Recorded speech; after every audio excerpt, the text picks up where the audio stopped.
Now it's my pleasure to introduce someone I've known for a few years. We bumped into each other, crossed paths in Africa. Jason Cardosi, is that how you say it? From an organization called CLEAR. Jason, welcome to the first African Social Marketing Summit.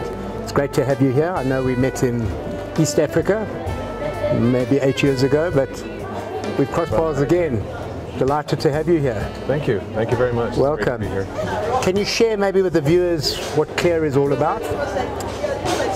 Sure. So Project CLEAR is a company that spun out of a project in Tanzania that ran a project on behalf of the government that ended up getting 7 million people to construct toilets and improve access in the country. And it really moved the needle in terms of sanitation access in rural Tanzania.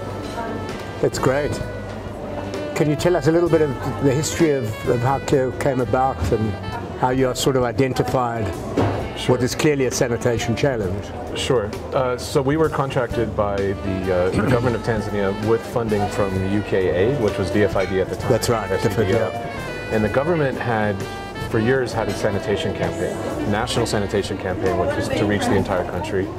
They managed to get some progress going on the ground. They had trouble with the donor community being very fragmented, doing very tiny projects, often working across purposes. And they went to DFID and said, look, we want to do a national campaign. We want to bring everyone together. We want to direct this sector from now on. So they took the leadership. And so we sent a proposal to them, which is a very different model. So we partnered with the London School of Hygiene Tropical Medicine, University of Dar es Salaam, and then several agencies. So we had creative agencies, including EXP, McCann Global Health, a number of monitoring agencies such as Ipsos and Geopol, and management firms running the whole thing. So we didn't have the overheads of a traditional charitable project. We ran it as private sector, and that enabled us just to focus on the results and bring in the service providers and the partners on the government's behalf as they were needed. So it was a completely different model. So that enabled CLEAR to spin off and work on other issues like COVID, menstrual hygiene, several other behavior change projects in Tanzania and globally now around the world. That's fantastic.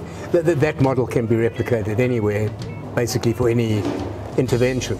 Yeah, I think so. I think it's a great consortium sort of based model. Consortium, very flexible, bring in who you need when you need it. Sort of an Uberization of behavior change and social marketing. No, it's changing. It's just fascinating because Professor Jeff French's keynote address was all about fusion. Exactly. So it kind of feeds into exactly the narrative. Yeah, it was great to see that. And I think it really resonates with everyone here. It's been a fantastic conference. It has been. And a lot of people I've spoken to have said the same thing. What I pose this question to everybody. It's ironic that although many social marketing interventions have been done on this continent, this is the first conference of its kind. So this is a wonderful sort of closing of the loop. Yes. And a long time coming, I think. Absolutely. And it's amazing, the content here has been of high quality. Absolutely. And where the field has gone is advanced. I mean, there's this recognition of public-private sector partnerships more, and where you can get that expertise and where you can get that reach. And then I remember a few years ago, people would talk about, you remember IEC materials, yes. Awareness raising. I haven't heard that at all. It's about intention and behavior and results now. So I think it's fantastic. Yeah. What would you hope? I mean, obviously the conference is one of the offshoots of the work that the association is doing. So the association has just been formed. Right. Obviously the conference is a great way to kick it off. Yeah. I interviewed Professor Debbie Ellis just before you, and she was talking about their vision for the future. But it's interesting, as a member or as a contributor to that body, that body of work, what would you like to get out of it outside of conferences, obviously? Yeah, I think looking at more, we have such a good digital presence now, looking at more systematic engagement over time in between these conferences, these networks of like-minded professionals. And I think the fusion idea and breaking down the barriers and the silos that, some people here are working on one, road safety, then you have sanitation, and there's so much cross-fertilization to go, and as well as engaging government leadership and corporates, seeing more of that involved would really help with the scale-up approaches as well. So I worked on a project with EXP, as you mentioned, that we worked before. We did a sanitation project in Zambia just before COVID. And it's amazing that it started as sanitation. It then had to involve food and food security. gender-based behavior and violence came into it, hand washing and sanitation, nutrition. So you can't silo anymore, correct? Not at all. It's just it's not a black-white. Yeah, absolutely. I think situation. COVID kind of drove that point home I because we think were so all too. in some situation where we had to pivot a bit and address that.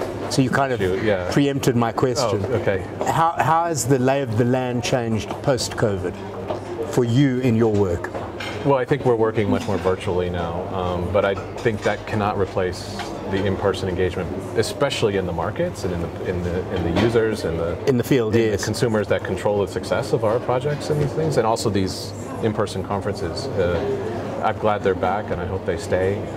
But we've also learned to be more efficient, I think, from COVID, and that there are some things we can do remotely and virtually. And I also think it proves some flexibility in a number of these projects, because we had to pivot. In the sanitation project in Tanzania, we had to use our platform then to first look at COVID behaviors, to deliver COVID, yes, and all of that, and then went back. But it's amazing that the partners were all willing to do that and make some concessions. So it was in that sense, very optimistic that people were willing to just jump in. It's interesting. Everybody's been optimistic about COVID. Yeah. I mean, post-COVID, obviously optimistic I think about an emergency, the way people came together. It's great. Great. It's great. Thanks so much, Jason. Thanks a lot. It's been a pleasure, and enjoy the rest of the conference. Thank you. It's been a pleasure. Thank you.